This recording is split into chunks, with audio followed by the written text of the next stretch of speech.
स्वरूप जैसा होना चाहिए वैसा नहीं है। श्री अयोध्या जी में भी कथा के विश्राम दिवस मैंने इस विषय पर बहुत जोर देकर के बोला था। कृष्ण जन्मभूमि के लिए खूब आवाज उठाई जा रही है, खूब बोला जा रहा है, राम मंदिर बन गया, हमें अब कृष्ण जन्मभूमि चाहिए, बहुत अच्छी बात है, हमारा समर्थन है। लेकिन श्री ठाकुर जी को अति प्रिय व्रज वृंदावन में जो 4 वस्तु हैं उनमें से पहले हैं श्री गोवर्धन नाथ गिरिराज जी, दूसरी हैं वृक्ष यानी कि वन, तीसरा है रज और चौथा है श्री यमुना जी। और इन चारों को ही आप वृंदावन जाकर के देख लीजिए, चारों की ही स्थिति हम लोगों ने खराब कर रखी है। गिरिराज जी का स्वरूप भी बिगड़ रहा है, इस बात को ध्यान से सुनिएगा, कथा में भले ही ध्यान नहीं लगाइएगा लेकिन इस विषय को सुनिए।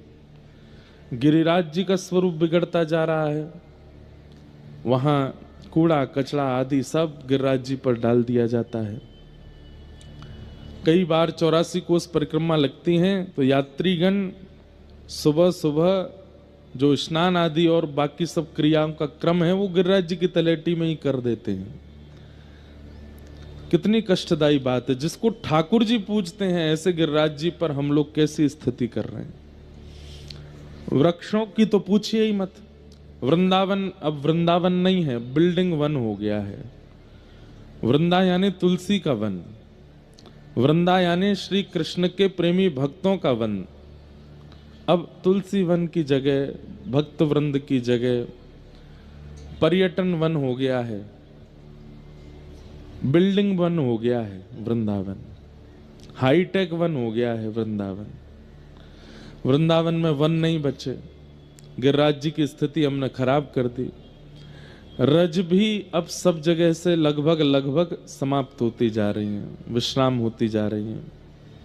सब जगह पक्के पक्के सब रोड आदि सब बनाए दिए जा रहे हैं।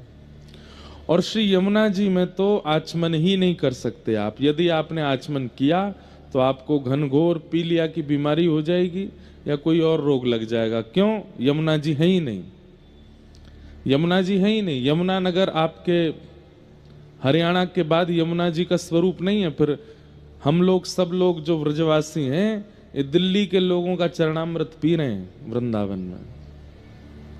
यमुना जी नहीं है वहां पर, दिल्ली के लोगों का स्नान का जल और आदि आदि जो दूषित जल है वो वृंदावन में आ रहा है।